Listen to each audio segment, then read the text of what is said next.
Hey, good morning, everybody. This is Damien with Rosieside Farm.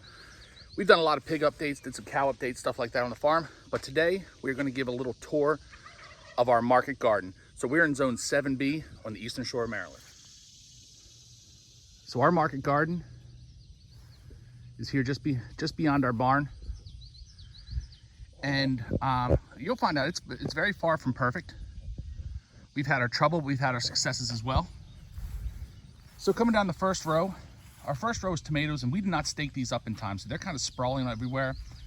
And then we had some wind that kind of knocked them off the ones that we did stake. So they're flopped all over the place, but we've got tomatoes that are about to be harvested, and we just harvested some yesterday.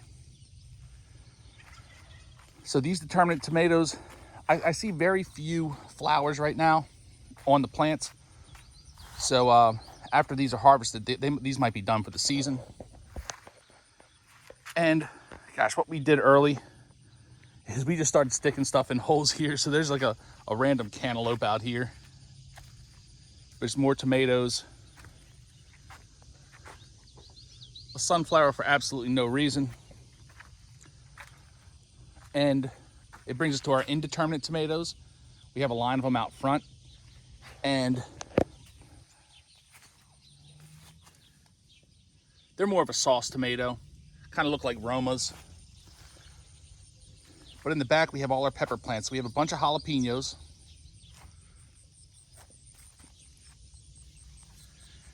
And then a bunch of bell peppers that we never really had a lot of luck growing at our old house.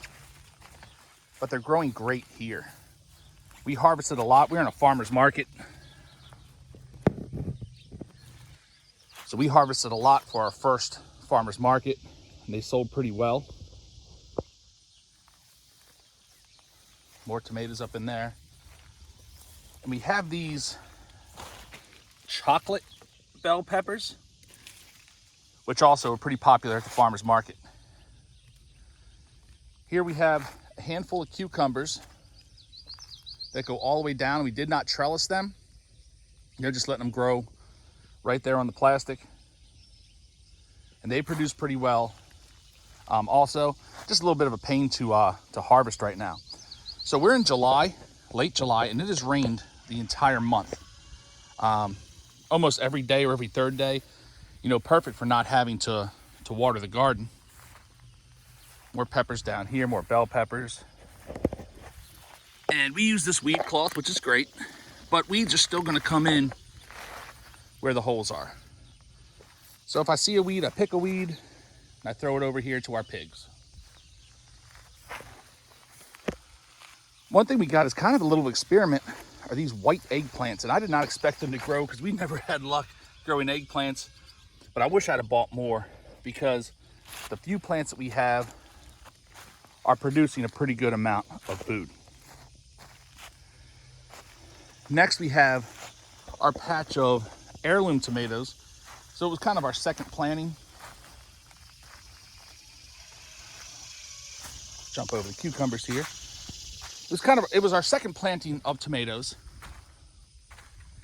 And the hope is when the determinants are done, that these heirlooms will be ready to go to the market. So at the end of the first row, we have a failure area. This was squash to start out, and I have since ripped up almost all the squash. I left one plant there, and I actually put more tomatoes in, hoping that we can get one harvest before our first frost in November. I planted a new squash there.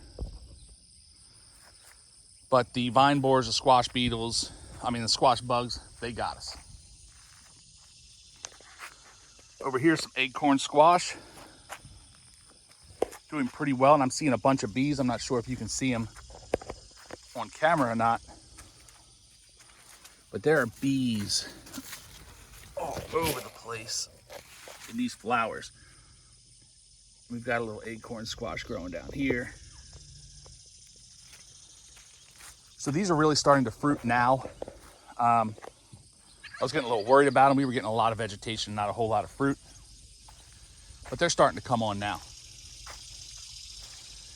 Here was more acorn squash that didn't make it, and I put some just regular old yellow summer squash in there, hoping that they can take off before our pumpkins over there and our acorn squash take it over, but we'll see. It's kind of like a why not situation. Didn't hurt anybody to put them on there. Some more acorn squash. And another failure area, we had our zucchini, which I ripped out a bunch of plants here. I probably got to rip out this plant here. Just the vine borers of squash bugs. They are relentless. We got a pretty good harvest out of them for our first farmer's market, but I mean, they tear them to pieces. So we've been spraying some soapy water on them, as well as some BT, but we're not like a certified organic, anything like that. But we don't use any sprays that aren't organic. Actually, BT is the only spray we use other than Dawn dish soap and water. So here's our way too big cantaloupe patch. The reason I say way too big is, I mean, we're gonna get cantaloupe out of this thing. But as far as a market garden is concerned, I think the space would be better used growing different colored peppers, different tomatoes. I mean, there's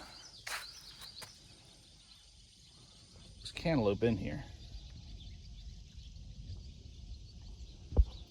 Then cantaloupe, because cantaloupe's going to bring a couple of dollars.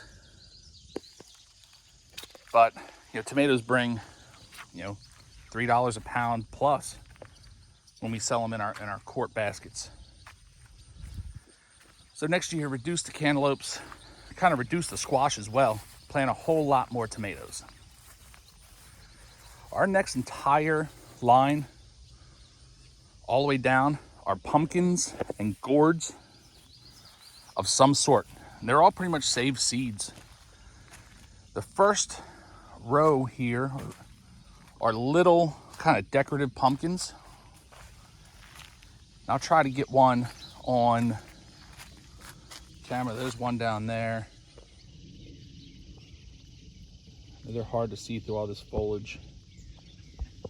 There's one down there. And these are doing probably better, the best of all the pumpkins. Oh, here we go. There's one that's a little easier to see. A couple that are easier to see.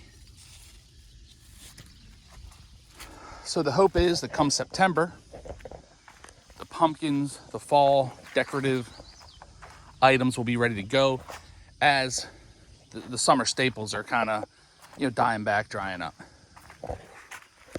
Now, we planted, like I said, these are saved seeds. So these seeds came from pumpkins people left out in the garbage that we picked up, my friends gave to me. So we've got all kinds of stuff. Like that looks like a butternut squash right next to what looks like a pumpkin. We did not plant any butternut squash here. Nothing labeled butternut squash. So we have some hybrid type stuff going on, which I think is pretty cool. You know, we don't know what's going to pop out of here, but we've got some pumpkins growing already. And so far, I mean, a few plants have been attacked here by bugs. See, it's a different variety here. You can tell by the leaf.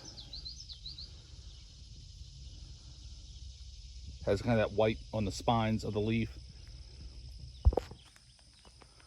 But not a whole lot of organization. I'd plant like 10 seeds and I'd move to a different pack that I saved, plant 10 seeds. So, oh, naturally, this is a brand new development. I haven't seen this before, but that's a pretty big pumpkin. Got a little pumpkin down there. So they're in here. It's crazy about pumpkins. You sit here and look at this thing all day long, not see any. The next day come out and it's a bowling ball size pumpkin laying there that was hiding underneath the leaves. So all the way down, all pumpkins or gourds of some kind. Down our last row, we had tomatoes here that didn't make it. I put little tomato starts in there, like I said, that may or may not produce something by the time, you know, we get our first frost. We have some more tomatoes that I actually made of the cuttings when I pruned the tomatoes. But what I did, they're prunings from a determinate tomato. And I don't know if that works. But we're gonna find out this year if they actually, I mean, there's some flowers on it, so we'll probably get some tomatoes, but maybe not what we're actually looking for. And here's my row of ground cherries. I grew one ground cherry plant at our other house and I loved it. So I planted 15 or 20 of these ground cherries, and that is a ground cherry there. So what's gonna happen is that's gonna get yellow and a papery shell, kind of like a tomatillo. And when it gets that way, it'll fall off the plant or very easily just brush off the plant. And that's when they're ready to harvest. There's one of the flowers. I can get it on film here. There's one of the flowers of the ground cherry. And they taste like pine nuts. So it's a cool kind of different food. And I was thinking maybe draw some people over to us at the farmer's market, even if it's not a big seller.